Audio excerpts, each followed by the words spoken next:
हो सकता है कि सर्वे की प्रॉब्लम हो सकती है क्योंकि आपके शीर्ष नेतृत्व तो ये कह रहे हैं कि सर्वे सर्वे करवाया गया और सर्वे के आधार पे ही टिकट वितरण हुआ है। देखिए, मैं इस मैटर पे कुछ नहीं आपको बोल सकता, कुछ नहीं बता सकता और ना कुछ मैं मुझे इस चीज़ पे क्योंकि सर्वे की बात हाँ, ठीक है, पार्टी सर्वे कराती है लेकिन अब जैसे कि अभी आप कह रहे हैं कि भाई कोई आया, जॉइन किया, उसको टिकट मिल गया, तो भाई उसका कहाँ सर्वे हुआ? हुँ। पूर्वांचल के लोगों का विशेष महत्व होता है, तो जेपी नड्डा को कहीं न कहीं तो इसका खामियाज़ा भुगतना ही पड़ेगा। और वो 100% भुगतना पड़ेगा। और रह गई बात ये, जेपी नड्डा जैसा व्यक्ति अगर इस तरीके की बात कर रहा है तो ये कितनी शर्मनाक बात है कि एक संवैधानिक पद पे बैठ के और आप संसद में इस तरीके की भाषा उपयोग कर रहे हैं। ये झूठ के स्तर पर अपनी राजनीति करते हैं भारतीय जनता पार्टी वाले। ये हमेशा धर्म के नाम पे, हिंदू मुस्लिम के नाम पे या कहीं न कहीं किसी न किसी तरीके का ऐसा माहौल क्रिएट करना चाहते हैं, जिससे कहीं न कहीं अराजकता फैले और वहाँ पे ये अपने मतलब उसमें सफल हों। भारतीय जनता पार्टी क्या है, वो पूरे देश में एक जुमलेबाज की पार्टी झूठ बोल के गुंडई से ऐन-कैन प्रकारेण किसी न किसी तरीके से सत्ता हासिल कर रही है। आम आदमी पार्टी के मुखिया अरविंद केजरीवाल की जितनी भी योजनाएं हैं, जो वो कमिट करते हैं वो करते हैं। इसके पहले भी आपने देखा होगा, अगर उन्होंने बिजली पे कुछ बोला तो बिजली पे काम किया, पानी पे बोला पानी पे काम किया, स्कूल पे बोला स्कूल पे काम किया, महिला सुरक्षा पे बोला महिला सुरक्षा पे काम किया, मोहल्ला क्लिनिक पे बोला मोहल्ला क्लिनिक पे काम किया। नमस्कार दोस्तों, द विभाग पे आपका स्वागत है। हमारे साथ इस समय बहुत ही खास मेहमान बैठे हुए हैं। विजय आनंद उपाध्याय जी हैं और जो संजय सिंह के सांसद के प्रतिनिधि भी रह चुके हैं और गोरखपुर से 2022 में विधानसभा का चुनाव भी इन्होंने यूपी में लड़ा था। क्योंकि पूर्वांचल को लेकर के अभी पॉलिटिक्स काफी गर्म है। जेपी नड्डा का जो ये बयान था, जेपी नड्डा ने जो बयान दिया था, उसके बाद संजय सिंह की प्रतिक्रिया, तमाम ऐसी बातें हैं जो सर के साथ हम करने वाले हैं यहाँ पर। विजय जी, जिस तरीके से संजय सिंह जी ने अभी गरजा, उन्होंने एक तरह से राज्यसभा में बिल्कुल गरज की, उन्होंने बोला कि पूर्वांचल को जेपी नड्डा ने जो बोला है कि रोहिंग्या मुसलमान की श्रेणी में उन्होंने डाल दिया है। सर, ये कितना बड़ा आहत है एक पूर्वांचल, क्योंकि आप भी पूर्वांचल से ही आते हैं। बिल्कुल, बिल्कुल। देखिए, जेपी नड्डा ने एक महत्वपूर्ण पद और एक संवैधानिक पद पे बैठ के इतनी बड़ी बात पूर्वांचलियों के विरोध में या पूर्वांचलियों के अपमान में बोला है, तो इससे पूर्वांचलियों के अंदर एक बहुत ही रोष है कि जेपी नड्डा जैसा व्यक्ति जिस आपको पता है दिल्ली की राजनीति में पूर्वांचलों का, पूर्वांचल वासियों का, यूपी बिहार से आए हुए लोगों का एक महत्वपूर्ण योगदान है। एक तरीके से दिल्ली में विधायक बनाने में या दिल्ली की सरकार बनाने में पूर्वांचल के लोगों का विशेष महत्व होता है। तो जेपी नड्डा को कहीं न कहीं तो इसका खामियाजा भुगतना ही पड़ेगा और वो 100% भुगतना पड़ेगा। और रह गई बात ये, जेपी नड्डा जैसा व्यक्ति अगर इस तरीके की बात कर रहा है तो ये कितनी शर्मनाक बात है कि एक संवैधानिक पद पे बैठ के और आप संसद में इस तरीके की भाषा उपयोग कर रहे हो। इसका मैं घोर निंदा करता हूं और विरोध करता हूं। विजय जी, कुछ दिनों से, कुछ सालों से ऐसा आपको लग रहा है कि दिल्ली की राजनीति में पूर्वांचल वालों को नेग्लेक्ट किया जा रहा है या उनको देखा नहीं जा रहा या उनकी तौहीन हो रही है? देखिए, नेग्लेक्ट तो कर ही नहीं सकते वो, क्योंकि उनकी मजबूरी है कि अगर पूर्वांचल को साथ लेके चलेंगे नहीं तो वो कुछ कर नहीं पाएंगे। रमेश बिधूड़ी जी का भी बयान था, हाँ, इसलिए बोल रहा हाँ, रमेश बिधूड़ी जी बस बड़बोलेपन में बोल गए। अब कैसे बोल गए बड़बोलेपन में, बाद में उनको भी इस चीज का एहसास हुआ होगा कि भाई बिना पूर्वांचल के तो लक्ष्य पूर्वांचल वासियों के तो लक्ष्य दिल्ली की राजनीति करना असंभव है। हूं। जी। जी। तो जिस तरीके से सर अभी संसद में आप लोगों का क्या स्टैंड है इस चीज पे, क्योंकि देख रहा हूँ कि आम आदमी पार्टी खास करके गली गली में यह बात फैला रही है कि पूर्वांचल जो है, पूर्वांचली का अपमान हुआ है। पूर्वांचल तक ये मैसेज आप लोग पहुंचाना चाह रहे हैं, क्योंकि उससे पहले भी एससी कम्युनिटी को लेकर के जिस तरीके से अमित शाह ने बोला। जी। अभी देखिए, ये लोग पगला गए हैं, क्योंकि दिल्ली में है क्या इसका अगर आप सार निकालिएगा तो महत्वपूर्ण चीज ये है कि ये महाझूठा पार्टी, ये झूठ के स्तर पर अपनी राजनीति करते हैं भारतीय जनता पार्टी वाले।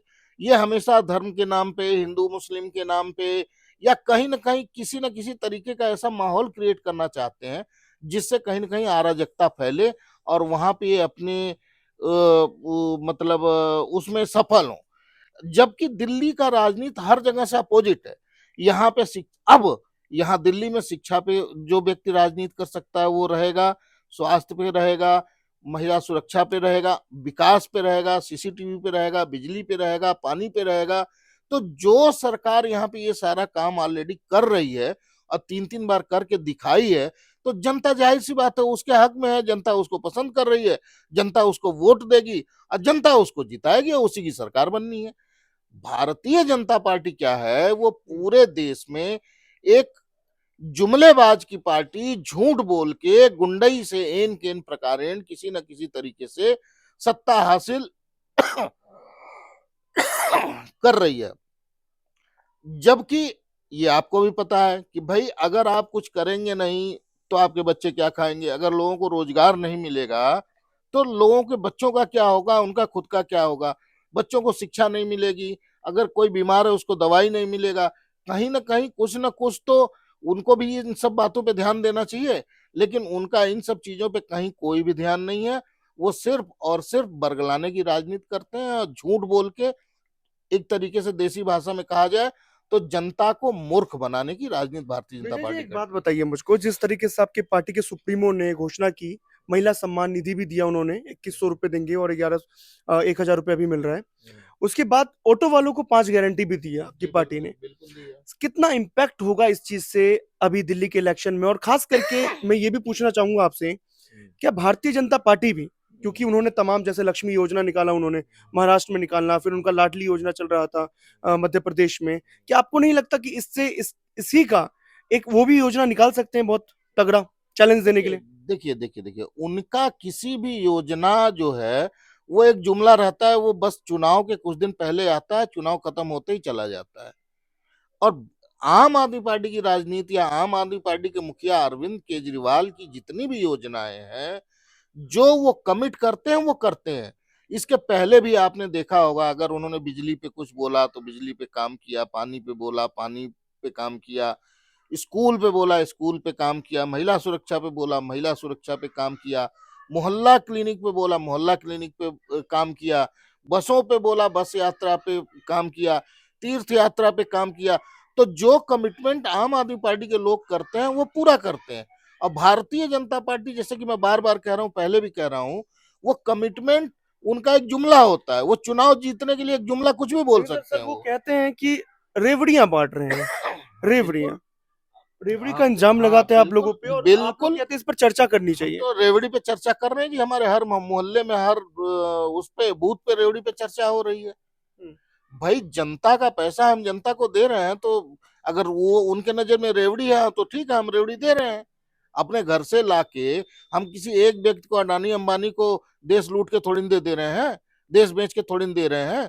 अरे जनता का टैक्स का जो पैसा है, वो सरकार के पास आता है, उसी टैक्स को हम ईमानदारी से खर्च करते हैं, उसमें पैसा बचा के और बाकी पैसा जनता पे वापस कर देते हैं विजय जी, किसी न किसी सोर्स से स्कीम में। पता चला ये चीज़ कि वो प्रवेश वर्मा, बांसुरी स्वराज, सभी को जो सांसद है, जैसे रमेश बिधूड़ी को तुगलकाबाद से, तमाम जगह से प्रवेश वर्मा को शायद वो नई दिल्ली से उतार रहे हैं और इस तरफ संदीप दीक्षित भी लड़ रहे हैं कांग्रेस से।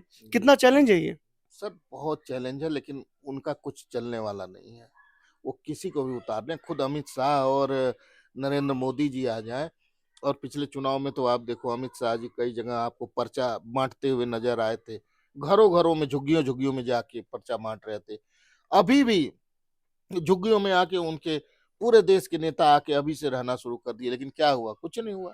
ऐसे अब की बारी भी कुछ नहीं सर होना। एक चीज़ और जो सवाल खड़ा होता है कि आम आदमी पार्टी ने इस बार हुँ। काफ़ी बाहर से आने वाले लोगों को प्रत्याशी घोषित कर दिया, जो कि जो कांग्रेस से थे, जो भारतीय जनता पार्टी से आए हुए थे, उनकी पार्टी में जो शामिल हुए।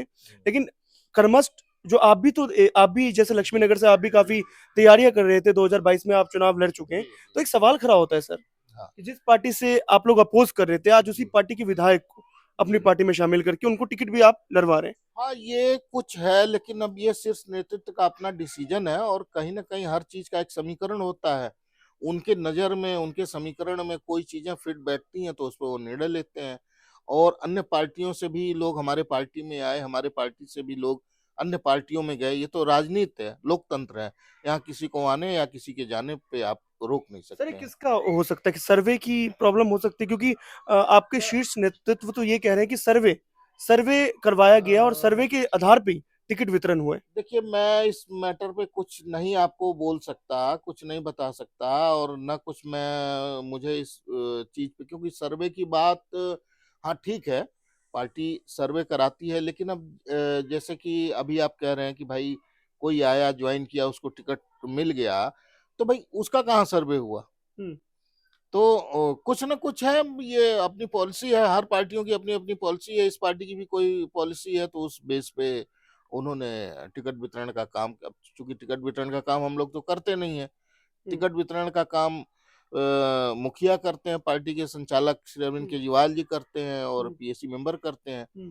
तो जो निर्णय हुआ, अब वो उचित है। हम लोग चूंकि पार्टी के वरिष्ठ कार्यकर्ता नेता हैं, तो पार्टी का जो आदेश होगा वो हम लोग करेंगे। हम्म। और हम लोग इसलिए करते हैं, इसलिए इतना कुछ करने के करते हैं, क्योंकि हिंदुस्तान की एक इकलौती एक ईमानदार पार्टी आम हम्म। आदमी पार्टी बची हुई है।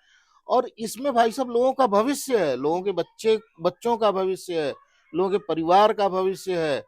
एक इकलौती ऐसी पार्टी है जो प्रत्येक परिवार को 20 से 25 हजार रुपये पर मंथ का फायदा करवाती है। सर। आपके घर में एक व्यक्ति जी। बीमार हो जाए, आप कहीं जाओगे तो डॉक्टर जाते 500 रुपए आपसे पहले तो फीस लेगा। वही एमबीबीएस एमडी डॉक्टर मोहल्ला क्लिनिक में आपको फ्री में देखता है। आप जो आज दिल्ली के स्कूलों की स्थिति है, ऐसे किसी प्राइवेट स्कूल में जाओगे तो वहां आपको लाखों रुपए खर्च करने पड़ेंगे।